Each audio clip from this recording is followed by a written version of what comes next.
ओम शिवा जय माता दी। पुनः स्वागत है आप सभी का। बहुत पहले से कन्या राशि के जातक नवंबर 2025 यह महीना आप सभी प्यारे प्यारे जातकों के लिए कैसा जाने वाला है, इसके ऊपर हम बात करेंगे। मूल समझ लीजिए इस महीने का यह जो महीना रहने वाला है, जो बड़ी सफलताएं जो हैं उनके बीज को पिरोने वाला है।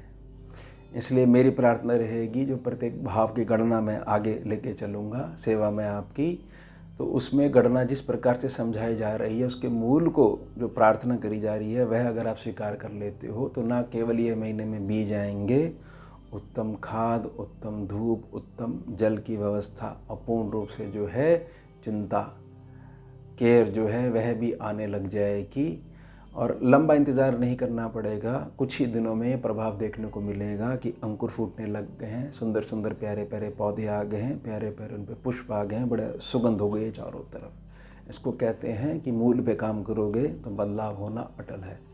चलिए विषय प्रारंभ कर लेते हैं।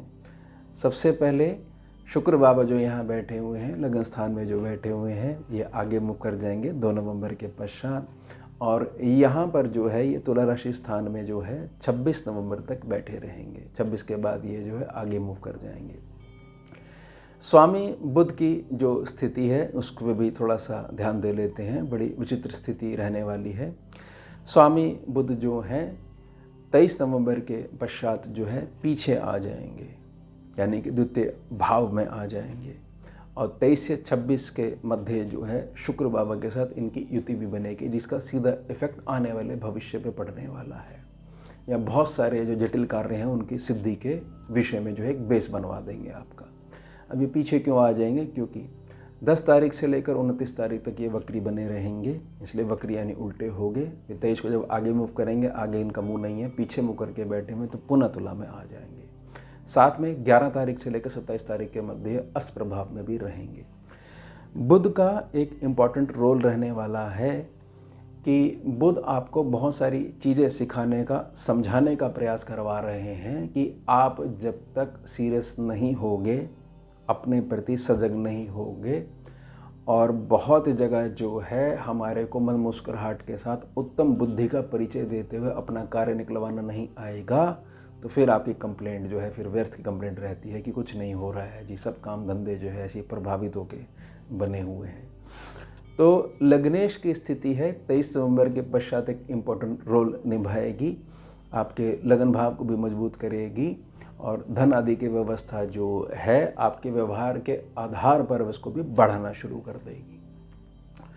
अब शुक्र का जो रोल रह रहा है, वह शुक्र का रोल ये है कि 2 तारीख को नवंबर में 2 नवंबर को ये इस आपके लगन भाव को जब ये छोड़ देंगे, इसको रिलीज़ कर देंगे, तो आपको ये चीज़ समझ में आएगी कि व्यर्थ में एक चीज़ पहले से ही उत्तम है।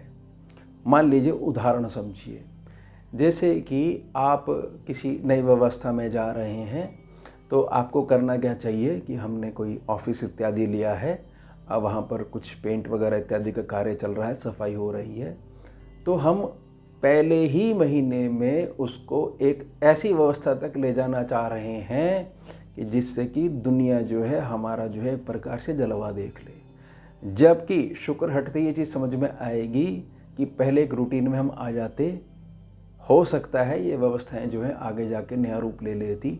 यही बुध और शुक्र की युति जो है, जो बहुत तेज़ी से डिसीजन ले लेते हो, इसके प्रति जो है एक प्रकार का चेता रही है आपको।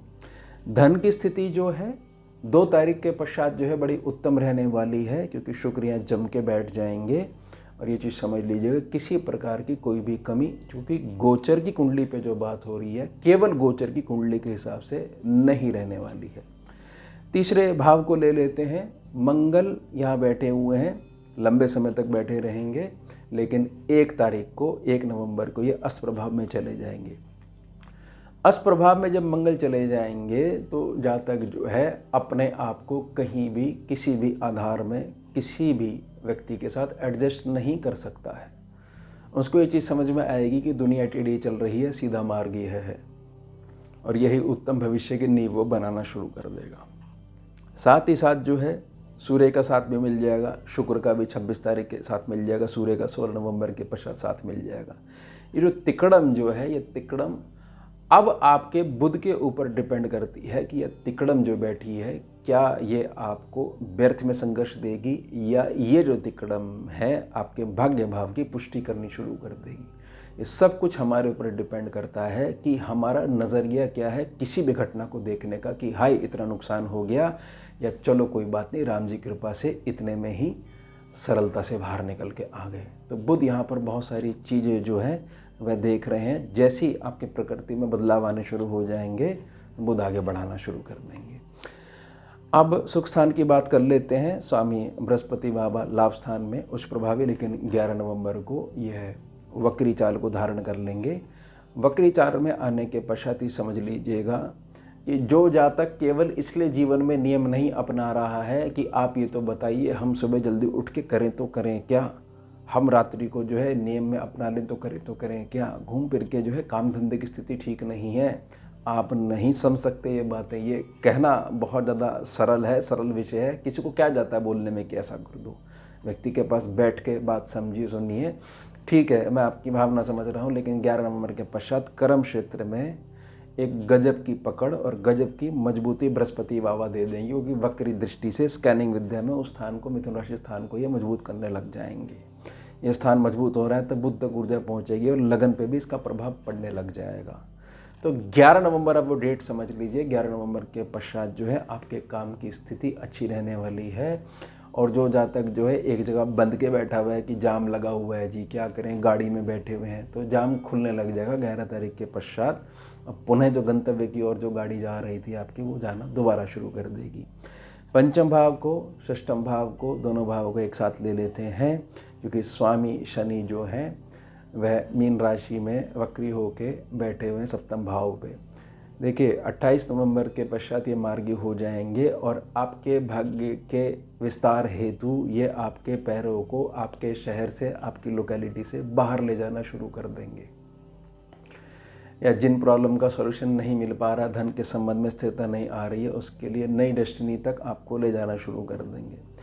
तब तक ये क्या करवा रहे हैं, 28 नवंबर तक ये क्या करवा रहे हैं, पंचम भाव है उसकी मजबूती भी एक प्रकार से आधार रूप में प्रदान कर रहे हैं, आपके संतान पक्ष को भी आगे बढ़ा रहे हैं। लेकिन वही बात है कि धर्म के मार्ग के द्वारा ही, उसको बहुत अच्छे से समझ लीजिएगा। और ये स्थिति जो है पूरे 8 साल तक बनी रहेगी। जो बहुत टेढ़ा चल रहा है उसको शनि ऐसा घुमाने वाले हैं कि जिससे कि आपको समझ में आने लग जाएगा कि ये न्यायिक प्रक्रिया होती है शनि की। जो धर्म से चल रहा है उसको थोड़ा सा कष्ट इसलिए दे रहे हैं ताकि उसकी और मजबूती हो जाए, और जो टेढ़ा होकर चल रहा है उसको थोड़ा सा आगे इसलिए बढ़ा दिए कि और ज़्यादा उलझ जाए। तब उसको समझ में आएगा कि कुछ मर्जी कर लो, कर्म से व्यक्ति भाग नहीं सकता है। अब जो षष्ठम भाव में जो राहु बैठे हुए हैं, देखिए राहु के बारे में एक बात समझ लीजिएगा कि जब तक बृहस्पति अतिचारी हैं राहु कोई बदमाशी नहीं कर सकता है। समझ गए आप इस बात को। इसलिए जो शनि की दृष्टि के प्रभाव में राहु जो पड़ा हुआ है, राहु अलग से कुछ बेनिफिट आपको देना चाह रहा है, वह इसलिए नहीं दे पा रहा है क्योंकि शनि की सीधी दृष्टि इनके ऊपर पड़ रही है। केवल स्कैनिंग विद्या में वक्री दृष्टि में राहु को निखार रहे हैं। ये समझ लीजिए कि 28 नवंबर के पश्चात जो है राहु भी आपके फेवर में आ जाएंगे और बहुत अधिक जो है आपका जो भी कर्म क्षेत्र है उसमें जो भी आपके रोजगार की प्रक्रिया है उसको मजबूती देनी शुरू कर देंगे। ये चीज़ समझ लीजिए कि कन्या राशि, कन्या लगन जो है अपने दिमाग के लिए जाने जाती है, बुद्धिमत्ता के लिए जानी जाती है, मैनेजमेंट के लिए जानी जाती है, संस्थानों को रन करने के लिए जानी जाती है। वह पुनः जो है आपकी चेतना जो है वापस आने लग जाएगी। सप्तम भाव में जहाँ शनि बैठे हुए हैं, शनि का केवल एक ही मूल है, जहाँ मैं बैठा हूँ स्थान की मैं गारंटी ले रहा हूँ, लेकिन मेरे हिसाब से यानी स्लो प्रकृति से और मेरे नियम कानून पे चलने के पश्चात ही। लेकिन प्रार्थना रहेगी क्योंकि ये भाव जो है बृहस्पति का है, बृहस्पति की जिम्मेदारी है। बेशक शनि बैठे हुए हैं, 11 नवंबर के पश्चात जो है जो आपको दैनिक आमदनी होती है उसमें भी वृद्धि होने के पूर्ण संकेत मिल रहे हैं और पूर्णतः पॉजिटिव संकेत बन रहे हैं। अष्टम भाव के ऊपर हम बात कर लेते हैं। अष्टम भाव के स्वामी मंगल जो हैं वो यहाँ से अष्टम यानी कि तीसरे भाव में वृश्चिक राशि में 1 तारीख से अश्व भाव में बैठ जाएंगे। वहाँ सूर्य भी आएंगे और शुक्र भी आएंगे। अब यहाँ पर जो तिकड़म बनने वाली है, तिकड़म जो है जहाँ जहाँ आपकी मेहनत करवा रही है, प्रार्थना रहेगी उस स्थान से घृणा मत करिएगा। कि बताइए अब यह दिन देखने पड़ेंगे हमारे को। अब ऐसे हमारे दिन आ गए हैं, पहले का समय कितना अच्छा था। अब तो ग्रहों पे भी कुछ भरोसा नहीं रह गया है। कुछ मर्जी कर लीजिए, कोई मर्जी उपाय कर लीजिए, पूजा पाठ कर लीजिए, घूम फिर के जो है वो गोल गोल घूमना ही हमारी लगता है प्रोग्रेस रह गई है।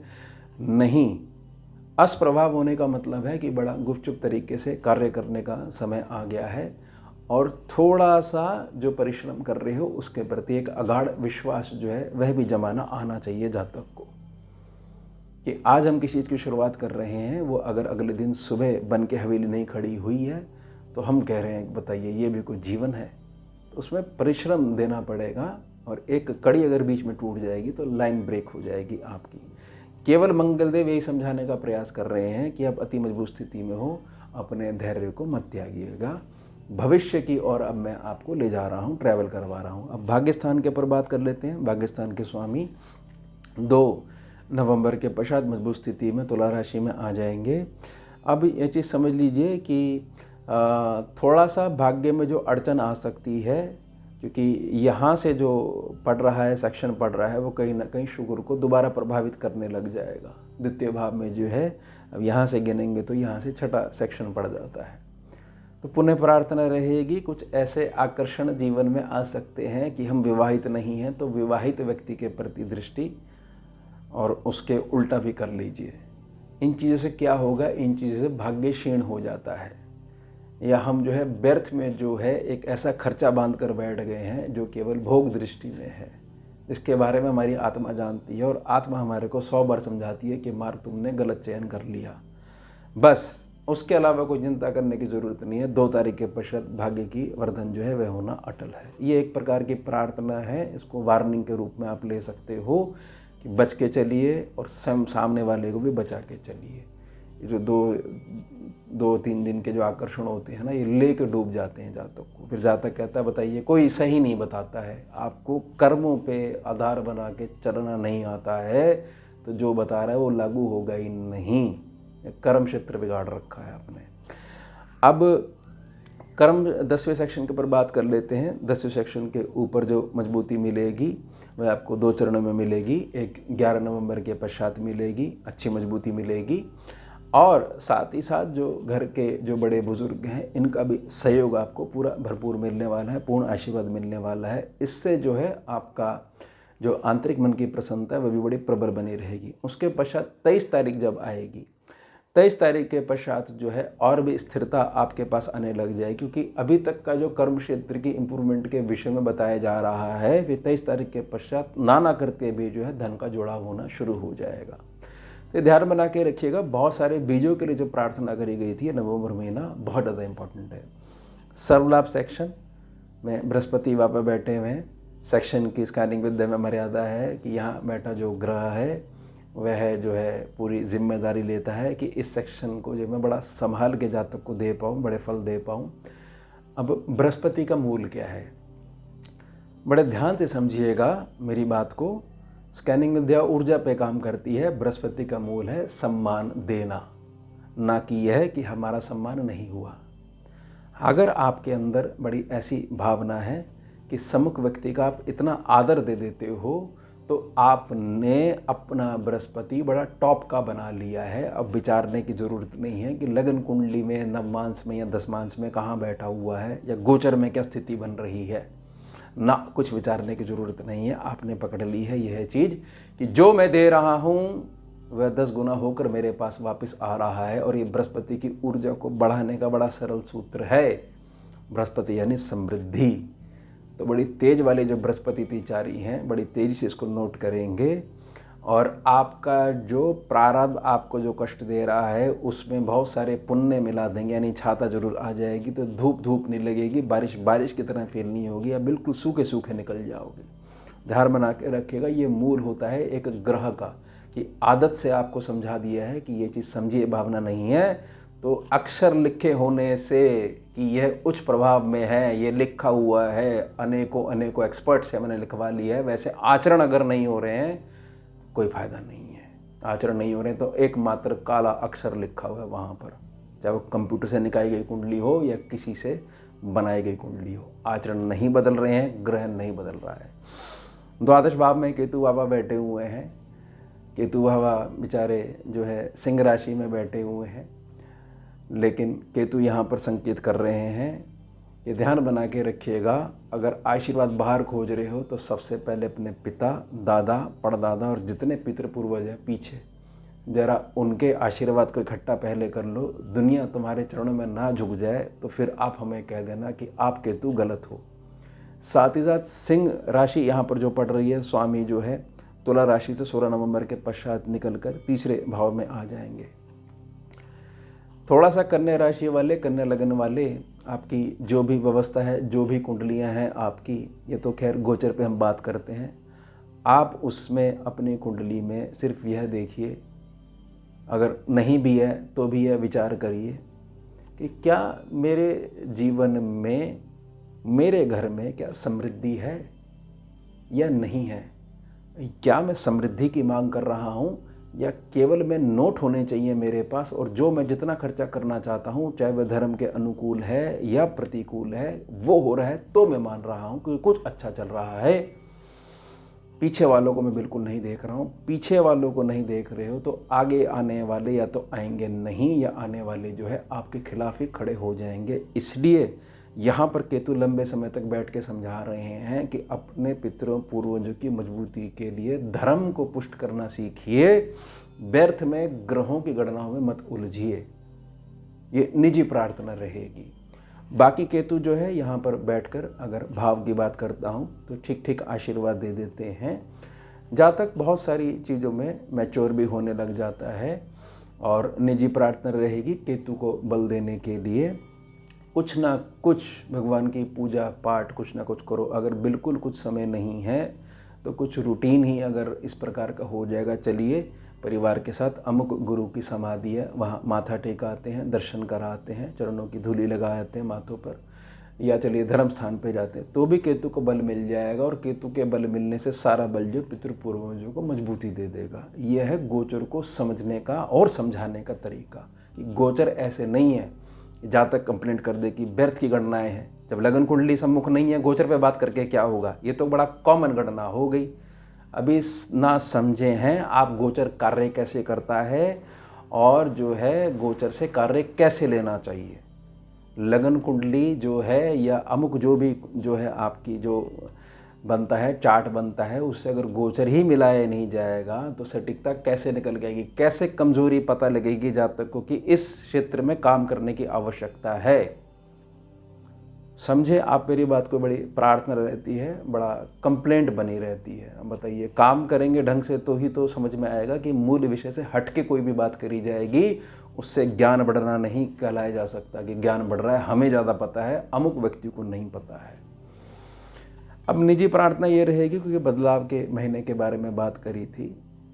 देखिए, आप जो आगे बढ़ना चाहते हो वह सोचते हुए आगे बढ़ने के ऊपर ज़्यादा ध्यान दीजिए।